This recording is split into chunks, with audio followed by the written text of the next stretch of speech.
Good evening, afternoon, morning, everybody, whatever time it is. Welcome back to The Hop. This is Steven and Gabe coming in for round 17. What up? We've done 17 of these damn things. No, we've done 16 of these. If this one goes horribly awry, that is all we will have done. Welcome back, everyone. The Hop, round 17. Your boys are back. We are ready to start drinking. I have a belly full of spaghetti and homemade meatballs, so I am in an extremely great mood. Hey, Steven. Hey, Gabe. Let's grab a drink.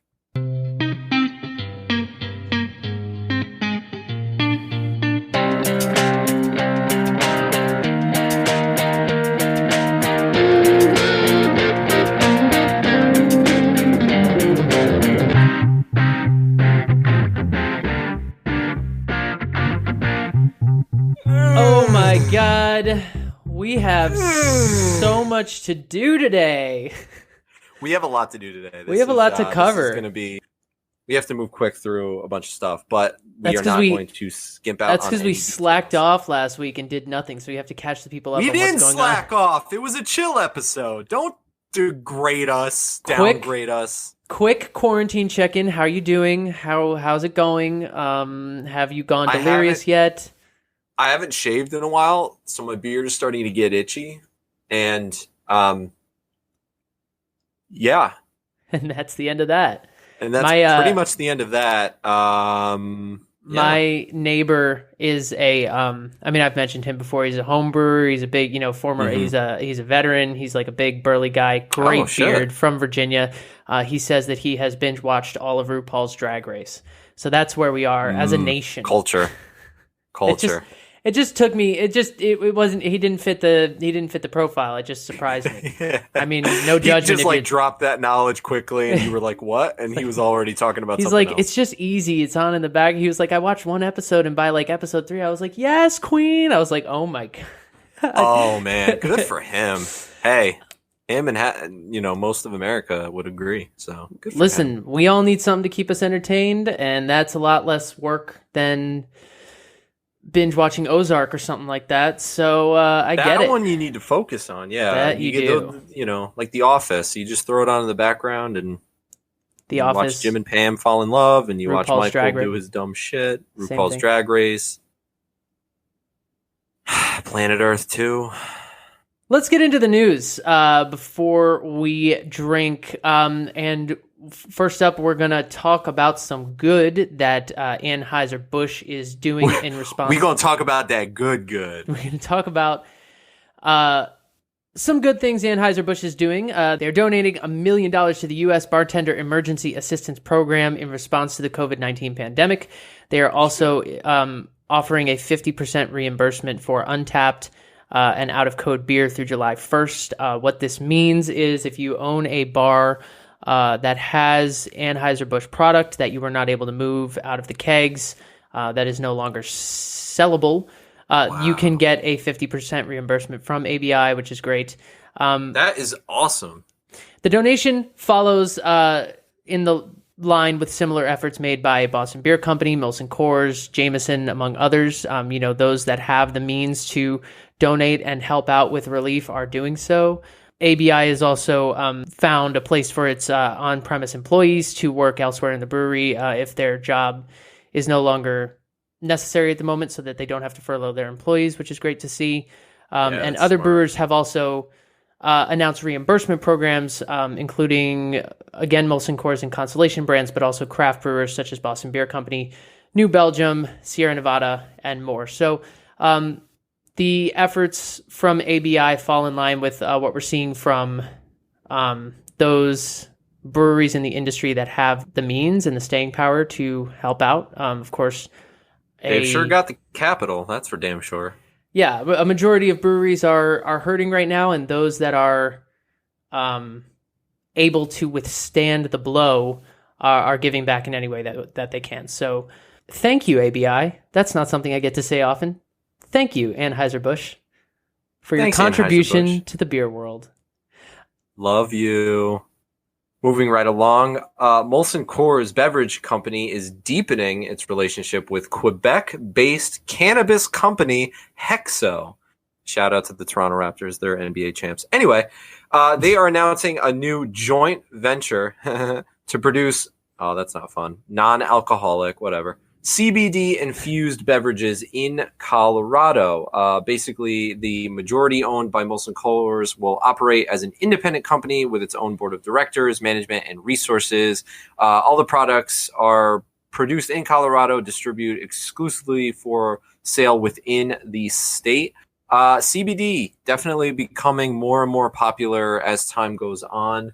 You see it all the time in coffee shops across New York City and also everywhere. But to put CBD in a beer is pretty interesting. We talked about it last week, I believe, or was it Maybe 2 weeks 2 ago? weeks ago, Lagunitas had the CBD weed water. The weed we like water. to call it. So it's really great to see.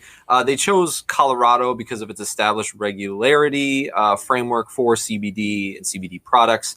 They're planning to approach any opportunities in full alignment, and they just really want to make this beer big. So the Corona's getting into the weed water game in the United States, specifically in Colorado, you know because of course Colorado. Because where else? Because of course Colorado. I mean, you know, they're sexy and free and moving right along. Boulevard Brewing Company, you know them, we know them, out of Kansas City, MO, are teaming up with PlayStation. Bang! Exclamation point! Hell yes! Video games and beer. Finally, a combination I can get behind. This is great.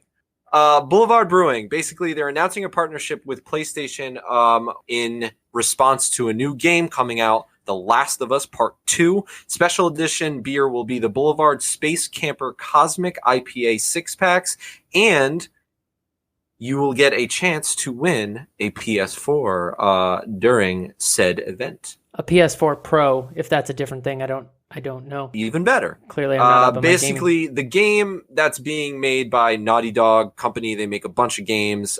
They are making Part 2 of The Last of Us, highly anticipated sequel to the 2013 Last of Us, the first one, which it won more than 200 Game of the Year awards. I have played The Last of Us for about 20-25 minutes just because of where I was in the world, but it was a lot of fun. So the special edition Space Camper Cosmic IPA, the packaging is a little different. It's going to feature one of the game characters, Ellie, one of her iconic tattoos, packed with juicy tropical hop flavors. Special edition 6-pack will be available for purchase where Space Camper Cosmic IPA is usually sold across the U.S. Boulevard Brewing coming through again, this time in the form of PlayStation. Steven, when was the last time you played a video game? A couple weeks ago, I bust out my N64 on the reg when I have time.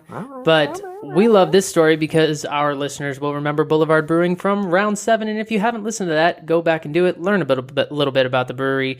They make great beers. We had a good time making that episode. We had a great time.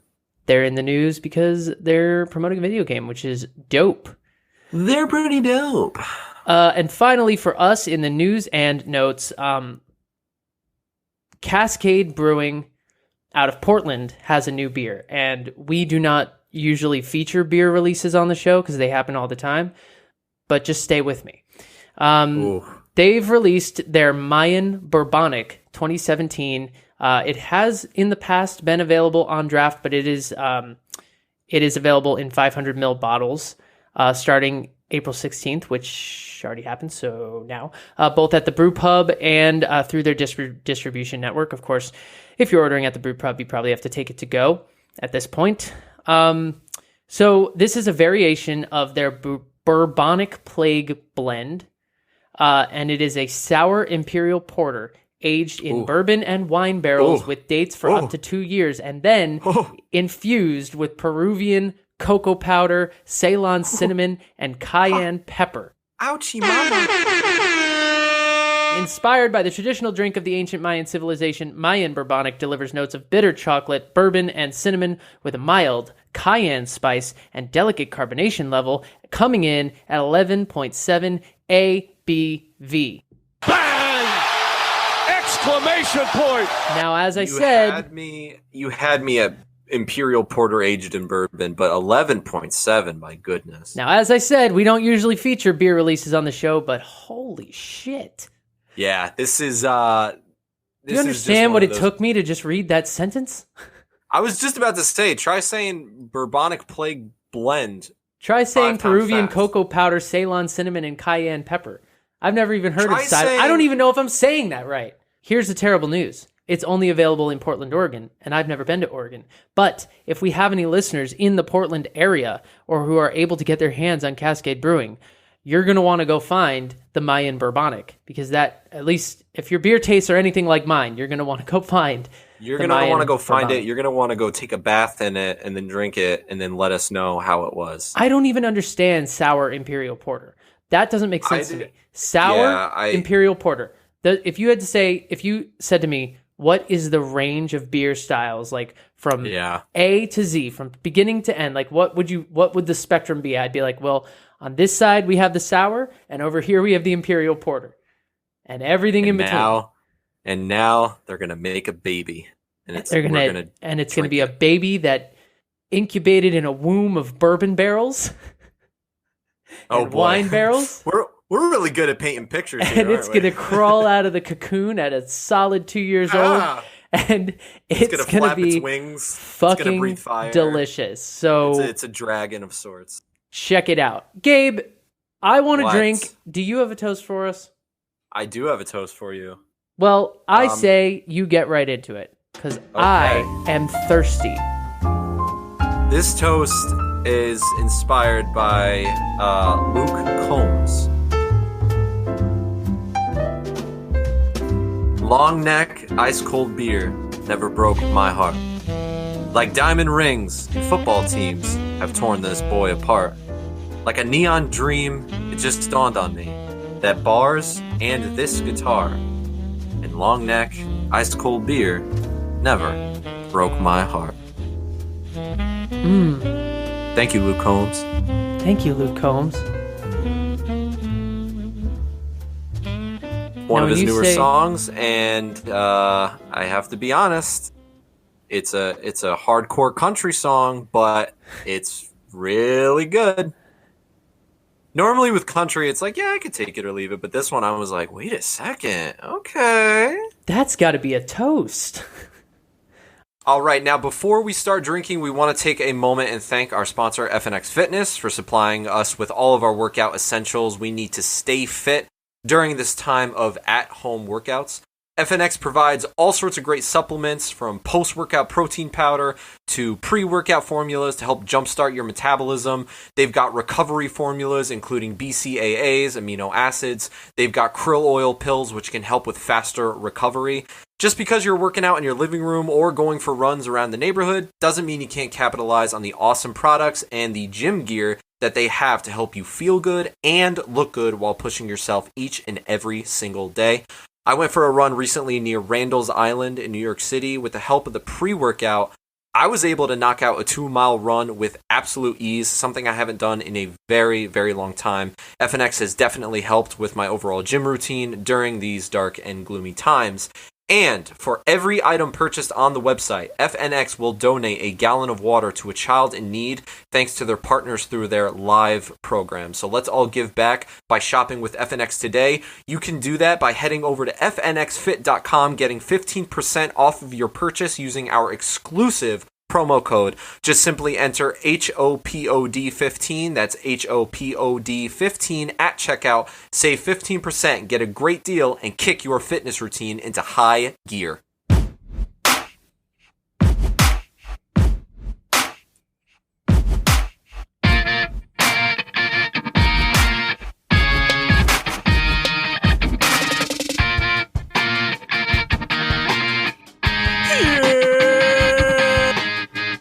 Hey, you know what's hilarious? I don't think we've told the people what we're drinking today.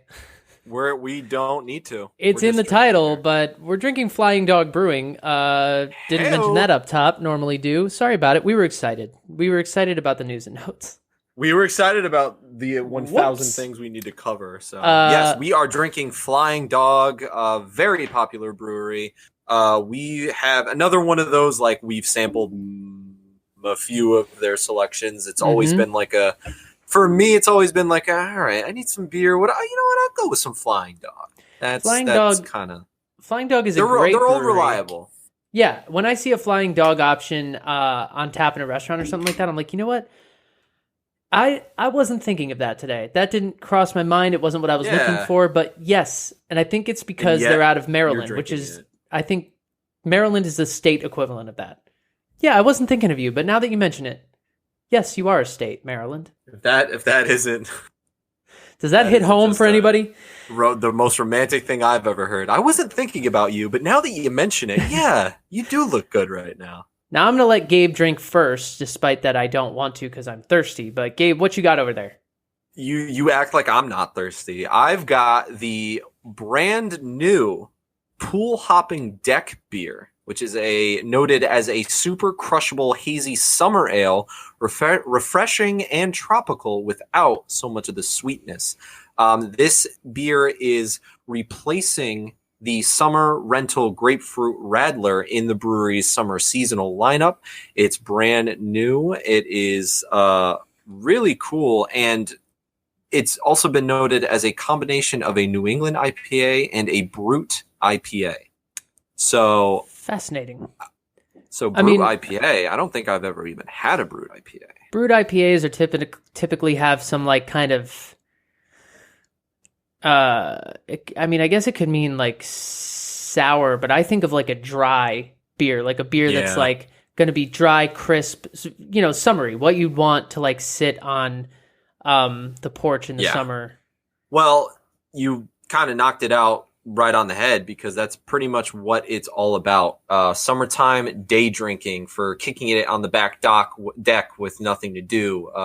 Or dock. It is coming, or dock, Kick it on the deck or the dock. The dock.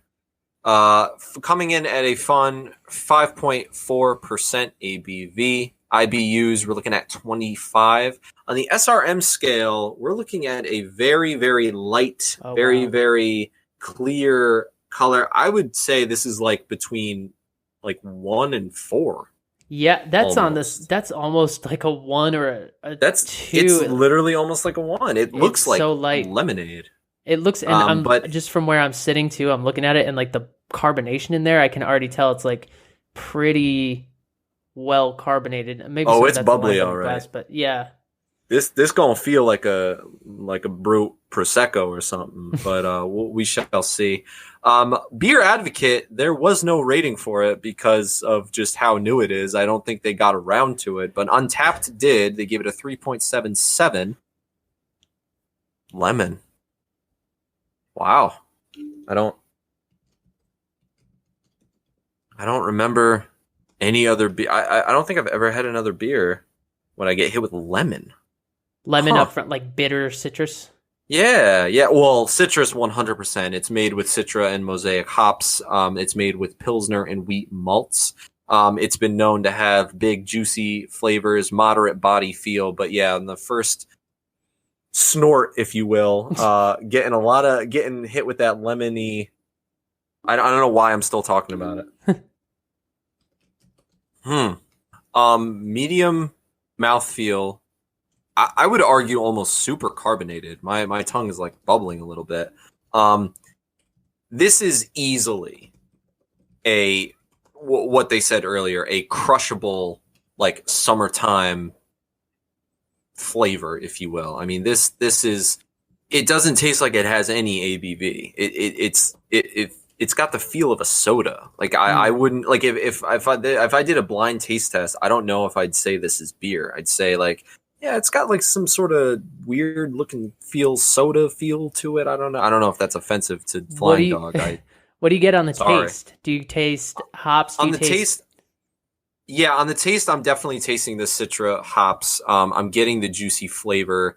I'm not getting as much as I thought I would, but at the same time, it's been noted to be made with traditional beer ingredients without added juices found in other like warmer summer beers.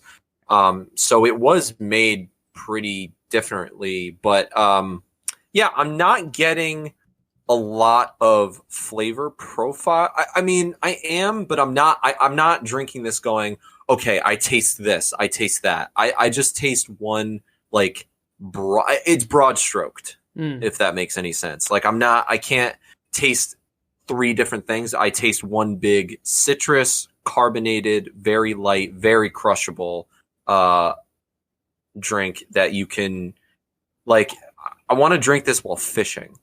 Do you get any, like, mango? Do you get any, is it tropical? Is it Take another like gulp.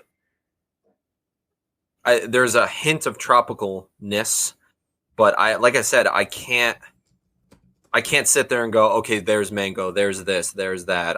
Right now, I'm just getting overall citrus, overall tropical. This is definitely a beach beer, if you will. Yeah, easily crushable, like I said. It's very carbonated. I don't know why. It was maybe just because of how light everywhere I read about it is. I wasn't expecting it to hit that way, but again, it doesn't hit like a beer, if that makes sense. It hits like a strong, like, soda or like a seltzer. I mean, I feel like this is something that we're seeing in the industry right now, in that, you know, obviously we've talked about on the show the prevalence of seltzer right now. People definitely, especially in the summer, want beer that doesn't make them feel like they're bloated. Yeah, like, so people don't want to drink, you know, heavy stouts. They don't want to even drink like IPAs, which have a lot of kind of higher calorie beer. They want lower calorie beers. They want beers with that make them feel good, you know, out at the beach during the summer. So that sounds like, and, you know, that beer is not going to take you out for the day. It really sounds like it's kind of doing exactly what they wanted it to do, which is summertime day drinking. Yes, like I'm not a big fan of day drinking just because I always get sleepy. But I feel like with this beer, this would be the day drinking beer to do. This would be the one that would make you, you know, if you drink enough of these, you can get that buzz and you can hop around as well as they said it on your deck. And right now it's coming in with cans and as a keg. But yeah, it's just a hazy summer ale. And it's not that hazy. Well, yeah, I guess it is. Yeah, I mean, it's not a hazy IPA, but it's got like haziness to it. Yeah, that's exactly right. I just love the description on the Flying Dog website. Pool hopping embodies everything you love about summer. So order some new swim trunks, practice your cannonballs, and we'll meet you at the diving board. Love the can, love the colors. I did want to mention quickly about the artwork. We're definitely going to talk about him later.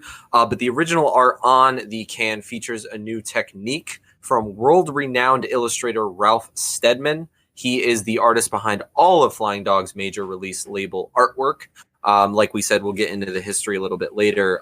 But his inspiration for this said it came from the natural white salt lines forming on the cover of a backyard pool. And I know exactly what he's talking about because growing up with a pool and having to cover it, I don't know where the salt comes from, the earth, birds, I don't know, but it's something.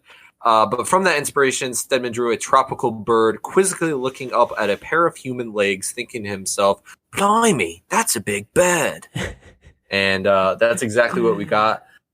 I do love the artwork on all of Flying Dog stuff because, you know, it's just animals and they just look like they're on drugs. Like, it's just funny. Oh, we definitely have to talk about the artwork. Out. Oh yeah, it's and each one is super unique. Like, they're all similar, but each one has its own little, like, statement. And so this one's got the tropical bird quizzically looking up at a pair of human legs. All right, I'm taking over now. I need a drink, and it's gonna be, yes, you do, the lucky S.O.B. Irish Red Ale. That's right, it's an Irish Red, which means they're magically delicious. He's back, ladies and gentlemen. That is not the first time you'll hear from him this evening. I was That's just for about to say, sure. I'm going to count how many times you're going to play that. Haven't even drank the beer yet. I don't know if it's magically delicious, but we... Okay. He saw Irish Red and he said, "I'm getting it just for that drop." This beer could suck, and you'd be like, "Well, at least we have to play the drop." Okay, so listen, this beer is a seasonal offering that comes around every spring to celebrate St. Patrick's Day. It was first introduced, I believe, in 2011, so it's been around for a few years.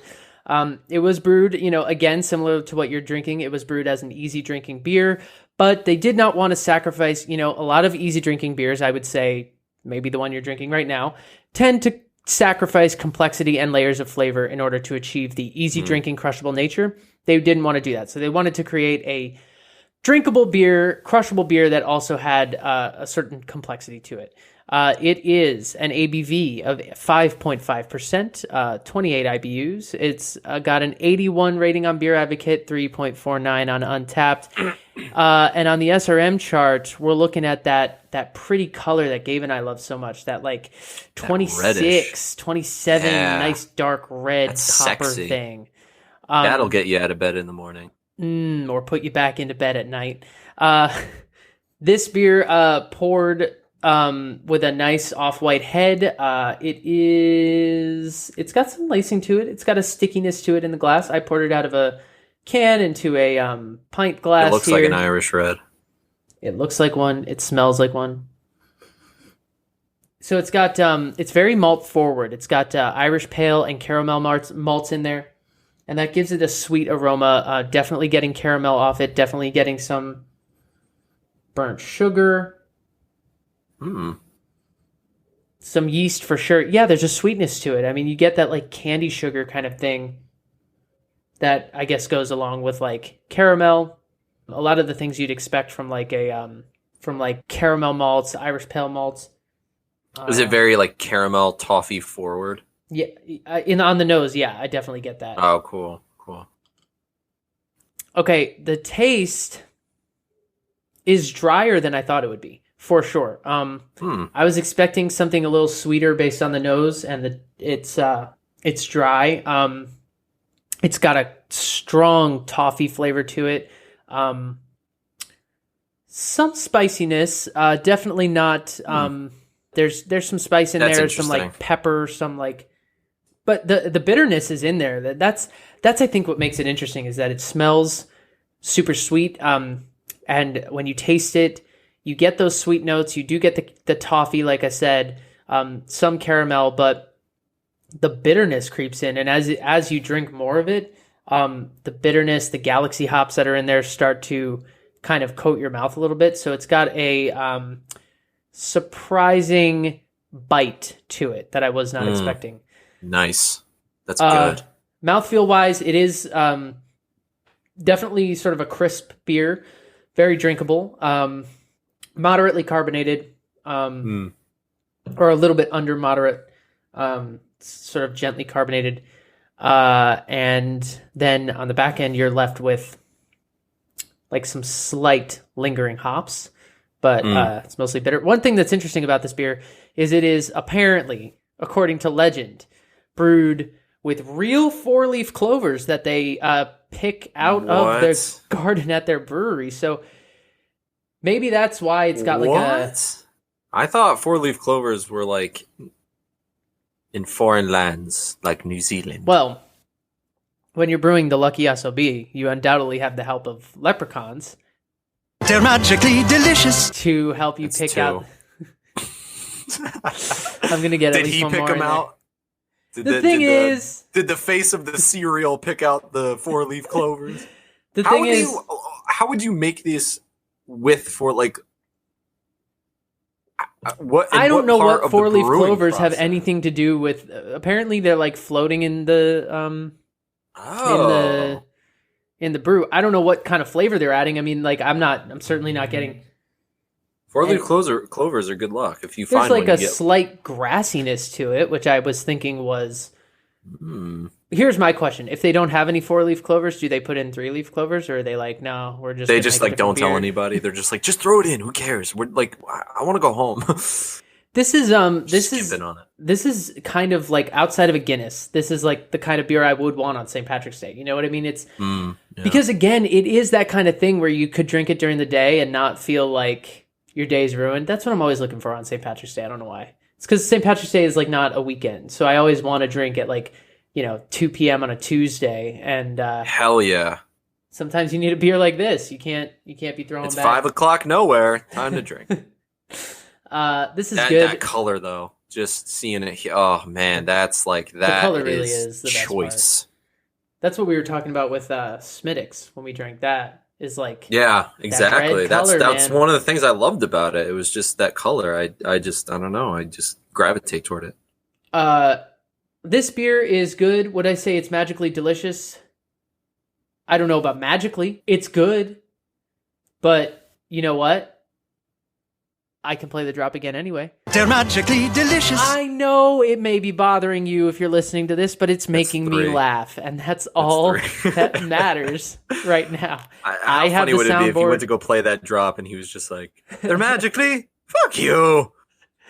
He put in too much work. He's done for the day. He cuts you off. Oh, fuck yourself. Like, you're not Irish enough. Screw it. Oh.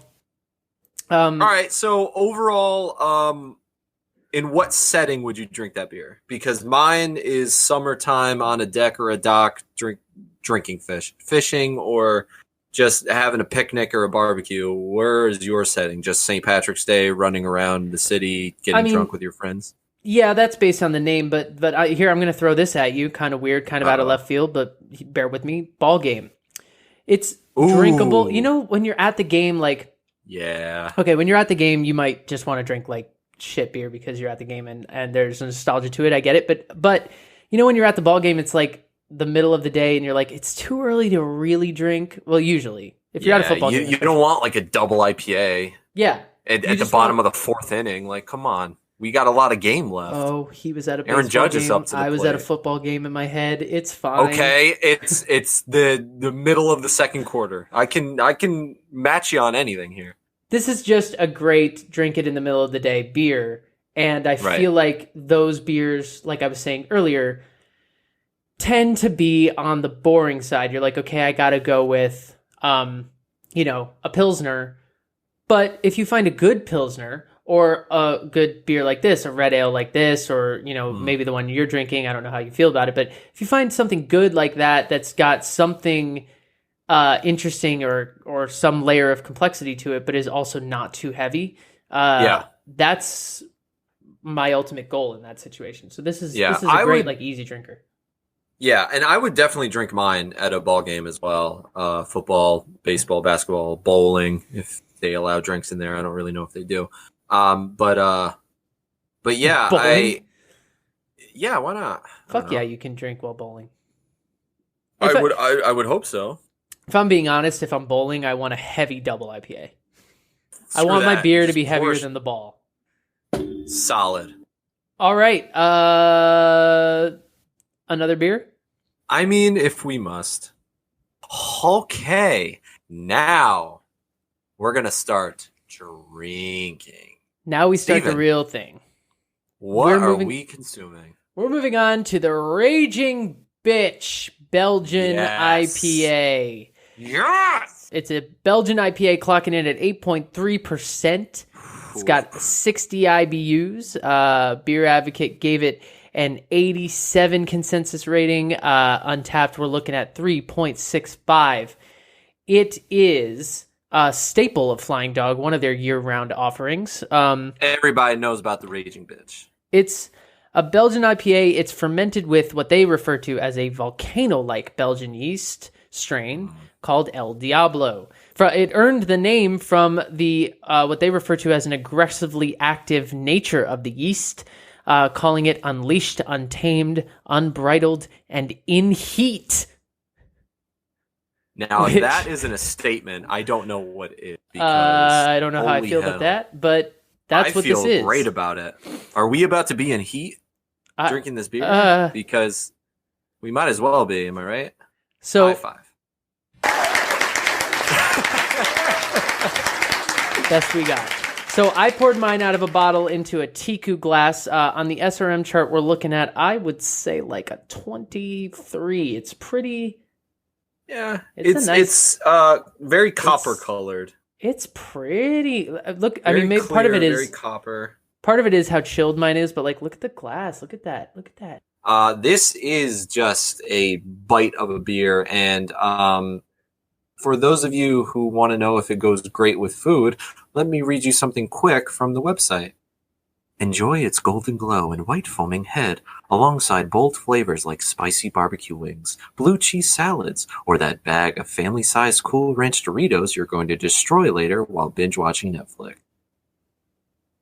Word. Okay. Yeah, in other words, in other words, they're selling a lot of flavor off this beer, and you need big flavored food to go with it. And you need a big sack to drink this beer. You said that, not me. Now the head is a nice off-white head, decent retention, formed into just kind of dissipated out into a ring around the center of the glass. Decent lacing. Lacing, I was just about to say, sticking to the sides a little bit, bubbles and foam and whatnot, slowly trekking down the glass. The aroma I get, it just smells like a strong beer. You know what I mean?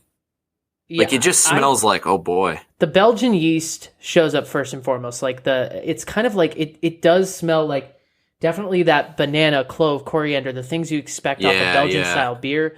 It really does smell like bubblegum to me. Really? Yep. Absolutely. Hold on. It's like this thing. We both read somewhere that it's got tasting notes of like bubblegum, and part of me was like, not tasting notes, but just aroma wise. That's what I meant. That's what I meant to say. Yeah. Hold on. Okay. Maybe. Possibly some hop aromas coming through, but primarily I get the sweetness. I'm getting that piney, sort of grainy, definitely that caramel toffee flavor. Do you mean not flavor, aroma? Yeah. Just on the nose right away. Shall we drink? Way ahead of you, brother. Yeah, I even get the bubblegum in the flavor. I get grapefruit flavors. I'm getting the bubblegum in the flavor as well. Wow, that's so weird. It's kind of this okay, the hops give it this like piney bitterness and the grapefruit flavors, and then you have the Belgian yeast, which adds the sweetness, the clove, the banana, and when you there's a lot going on. When you mix the flavors of sweet and bitter, your bubblegum kind of comes up in a way.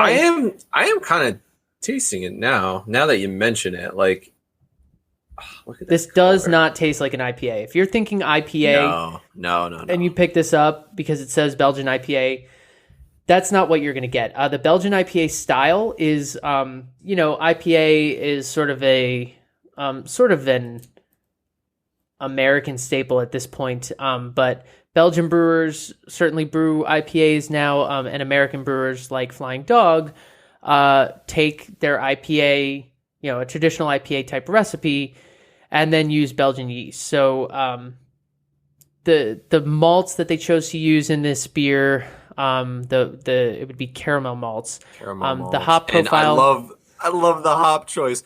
Warrior, Columbus, and Amarillo hops. Yep. Like warrior. Like that just sounds so badass. It's sort of, it's like an IPA. You want to invent a new style, Steven? It's like an IPA meets a Belgian Tripel, and it's it's interesting, complex, layered. I've had this beer before. I like this beer. What's funny is I would argue most of the beers we've had so far have all been beers we've had before, like at a bar, at a friend's place, in our own home, drinking, while watching, funny YouTube videos. Whatever, but we've never like really thought about the process and thought about the flavor profiles. And like now when you sit here and really think about it and really decide what you taste, it really does make a difference. I just keep going back to that bubblegum flavor. Like obviously it doesn't, it's not pink. It doesn't taste like that too much, but it's got a little hint of that. And I wouldn't have suggested that beforehand. You know what I'm saying? Like it's very, very interesting. Yeah. The sweetness is in there. To me, it's not cloying. I can see how you could see it might be if you're not someone who's into sweetness. The sweetness, but the bitterness to me is what takes over. especially as you start to drink it, as it warms in your mouth, as it starts to settle. The bitterness takes over, and I don't find them to be overpowered by the Belgian nature of things. It's kind of this like interesting dance between, I always come back to, when I'm talking about Belgian beer, I always come back to the same thing, which is like, I know what it means in my head. I don't quite know how to explain it without saying banana, clove, like all that stuff. Without saying like Blue Moon. Right. So that's what I was going to say. It's sort of like this fascinating dance, if I was going to go basic, between like a Blue Moon and like a Goose Island IPA. If those two were tangoing and you never really knew who was in the lead, but like with a little bit more ABV and a better beer. It takes two to tango. Yay! Knock it out. This beer has also been known as nectar imprisoned in a bottle, an anything but delicate blend of sharp hoppiness and fruity aroma. Life-changing backyard knife fight for your palate.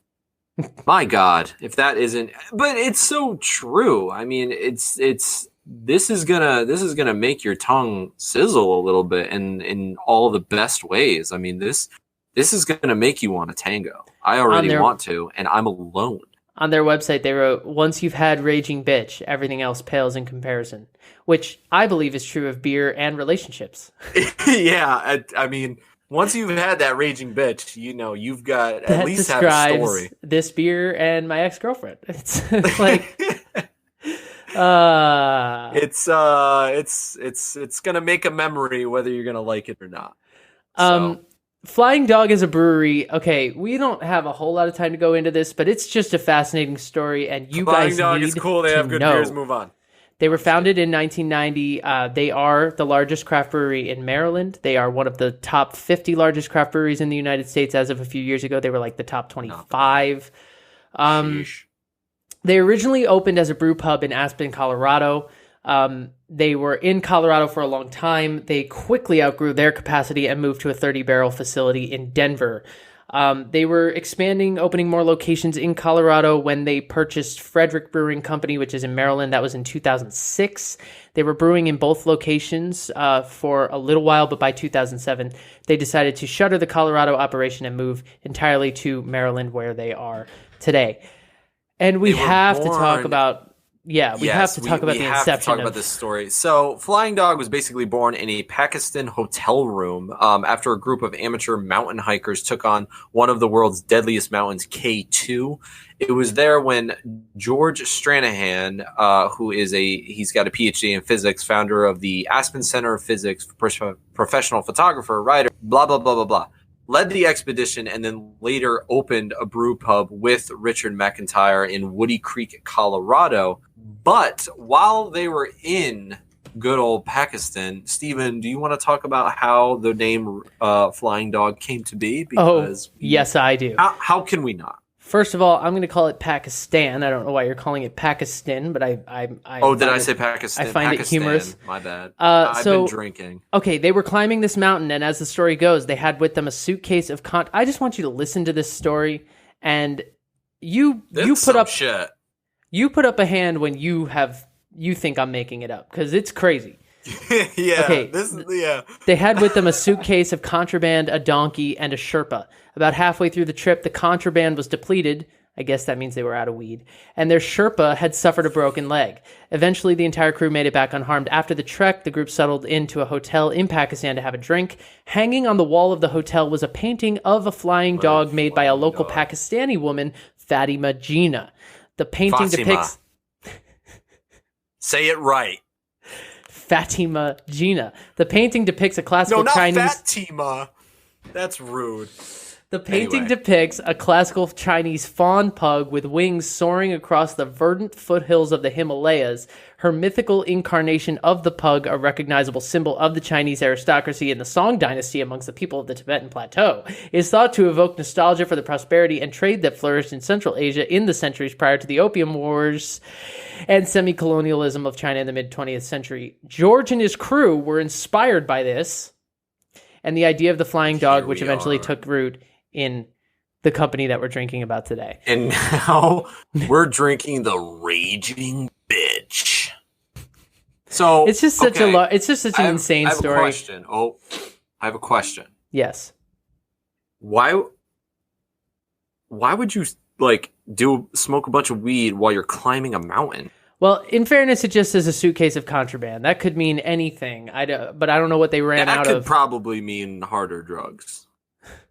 Or it could mean booze. Maybe you shouldn't have alcohol on the mountain. But I don't know. You don't compare booze to you don't put booze in the contraband category. You know what I mean? Like if you get stopped by airport security and you have contraband, they're not going to take your bottle of wine and call it contraband. You know what I'm saying? Those dudes were getting a little silly. I just find that story hilarious. But it led to this brewery. They're a fascinating operation. They became a favorite when they were in Colorado of Hunter S. Thompson, the writer and journalist, and he was a friend of George Stranahan's, and he would visit the brew pub a lot. Hunter S. Thompson introduced Stranahan to Ralph Steadman. Ralph Steadman is the artist who did a lot of the illustrations for Thompson's writing, but he also would go on to create the original artwork for Flying Dog. And if you know anything about Flying Dog, what they are known for largely is the unusual art on their packaging, which is Ralph Steadman's creation, including, as Gabe was mentioning, Gonzo the dog, who makes an appearance on many of their packaging. Okay, so wait. The Raging Bitch artwork, this dog, first of all, I'm just noticing this for the first time, is what is standing on top of what appears to be a naked woman. But the dog is like clearly cracked out of his mind, and I'm sorry. Listen, it's a raging bitch. I might get in trouble for saying this, but the dog looks like it has just a very large vagina. Like you can't tell me you don't see that, right? I'm not looking at the can. It's a raging bitch. She's in heat. Tell me that's not what it is. That's what it is. That is what it is. Oh my god. Ew. That is what it is. I mean, there's nothing wrong with that, but I mean, Steadman, listen, we Ralphie boy, we love your stuff. I did want to mention quickly that Flying Dog took their matters to court after they were hit with a censorship warning by the quote-unquote thought police, defending their right to free speech and expression due to some of the titles, a.k.a. the Raging Bitch that we're drinking now. And, I mean, I would think it's safe to say that they won that battle because here we are. Oh, they definitely did. Yeah, it was Michigan's Liquor Control Commission basically told them they couldn't sell the beer, claiming that it was detrimental to public health, safety, and welfare. What? And then Flying Dog went to the Center for the Defense of Free Enterprise, filed a lawsuit, won. Raging bitch. Bang! Exclamation point! Another victory for the craft beer people. Victory and for the narcs. Victory for the bitches. I thought you were going to play the leprechaun again, and this is not an invitation. Are you asking for it? No, I'm not at all. He's going to do They're magically delicious. That's four.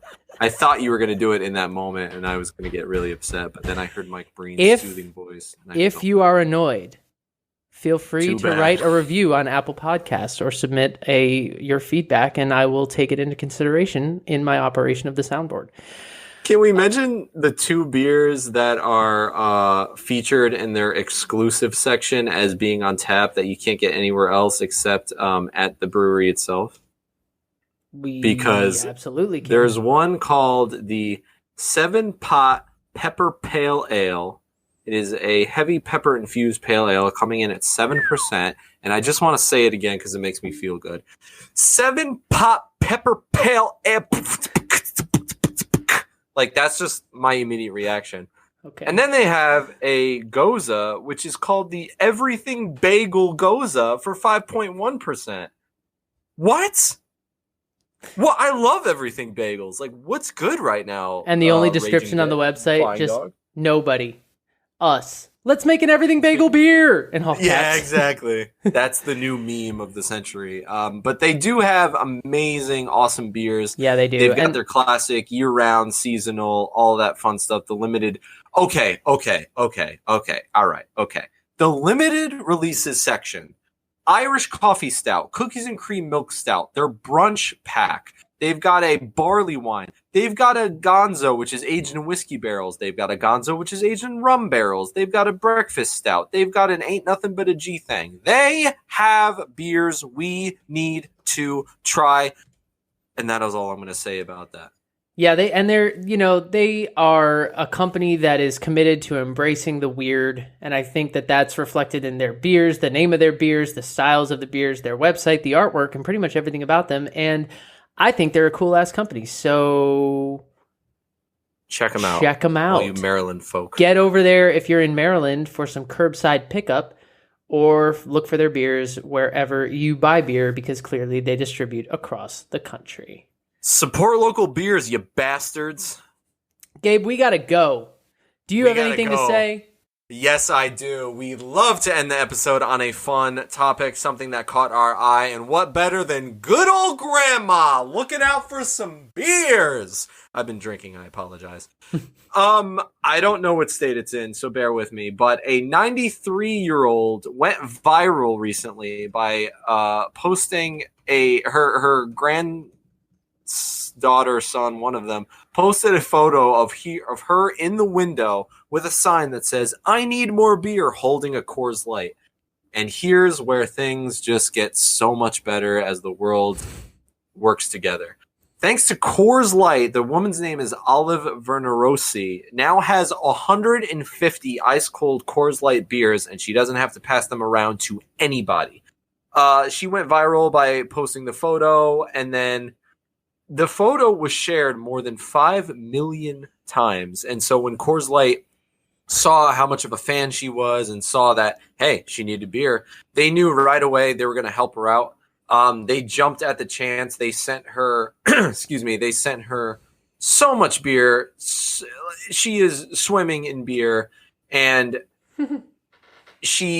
they said the second they dropped it off, she cracked one open and started chugging it and said, "This is good." And she's been quoted saying, "I was on my last 12 cans. I have a beer every night. You know what? Beer has vitamins in it. It's good for you, as long as you don't overdo it." As soon as the delivery of 10 cases of beer arrived, she cracked one open on her porch. Olive coming in clutch. Olive. Bang! Exclamation point! I just want to reiterate that. You know what? Beer has vitamins in it. It's good for you as long as you don't overdo it. That's coming from a 93-year-old woman. This woman is my new hero.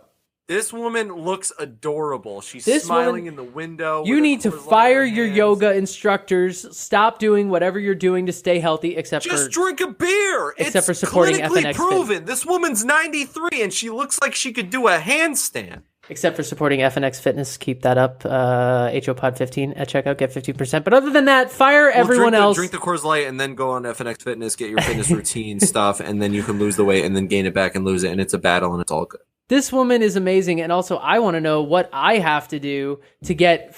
What was it? How many people? 5 million people fucking 5 million shared from this this old woman holding a sign that says, I'm going to take a picture beer. that says I need more beer, holding every brewery that I've ever loved, and I'm going to tweet it at all of them and get. You're going to get one like, and it's going to be from me. Oh, good for you, Olive.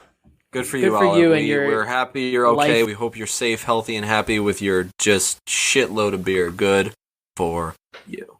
And with that, we're going to get out of here. Guys, thank you again for listening to another episode of The Hop. Please like, subscribe, and follow at the HO Podcast on the social medias. And please rate and review the show on Apple Podcasts. I know we say it every week, and I know you probably don't listen to me when I say it, but I'm telling you, it is helpful. It helps the show, and it helps us make the show better for you. So please submit your feedback if you have it, and follow us on the social media channels because we're doing fun things there. We'll be back next week. Round 17. And that's it for us. Thank you guys Cheers. so much. Have a good one. I need more beer.